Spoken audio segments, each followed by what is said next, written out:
Exercice numéro 4.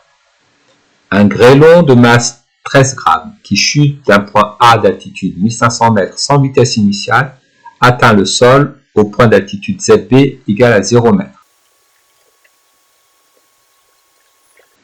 Exprimer et calculer l'énergie cinétique du grêlon au point A.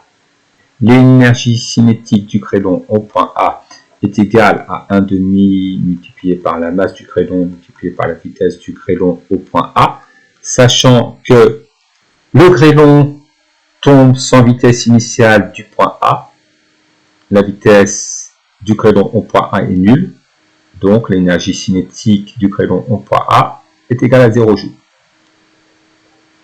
L'énergie potentielle de pesanteur au point A est égale au produit de la masse du grêlon par l'intensité du champ de pesanteur par l'altitude Z du point A.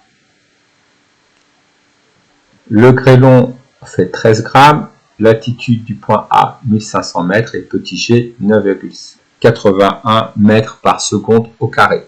La masse du grêlon doit être convertie en kilogrammes, 13 multiplié par 10 puissance moins 3 kg.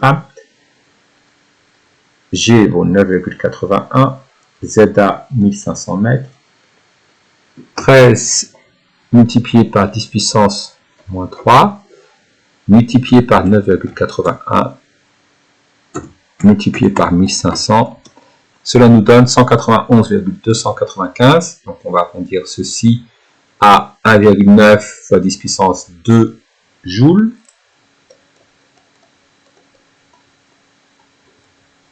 Exprimer et calculer l'énergie mécanique au point A du grêlon.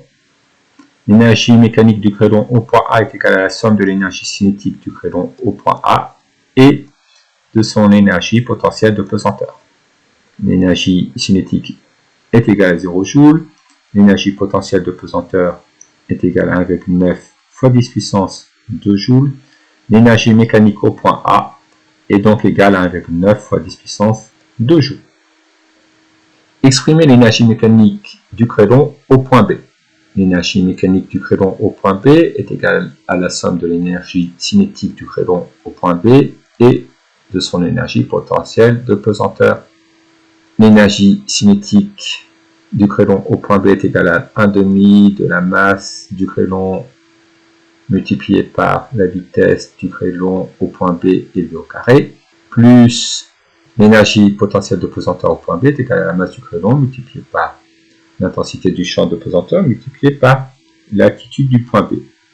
Or, l'altitude du point B est nulle, donc l'énergie mécanique au point B se réduit à l'énergie cinétique 1,5 multiplié par la masse du grêlon multiplié par la vitesse du grêlon au point B élevé au carré. En supposant qu'il n'y a pas de force dissipative, que peut-on dire de l'énergie mécanique du grêlon au cours du mouvement?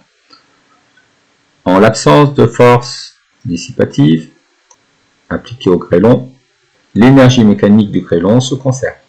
Ainsi, on peut écrire que l'énergie mécanique du grêlon au point A est égale à l'énergie mécanique du grêlon au point B. En déduire la vitesse VB avec laquelle le grêlon atteindrait le sol en B. D'après la conservation de l'énergie mécanique au point B est égale à l'énergie mécanique au point A. L'expression de l'énergie mécanique au point B est 1,5 multiplié par la masse du grêlon multiplié par la vitesse du grêlon au point B élevé au carré.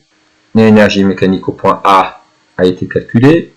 Déduisons de cela la vitesse au point B élevé au carré est égale à 2 fois l'énergie mécanique au point A divisé par la masse du grêlon.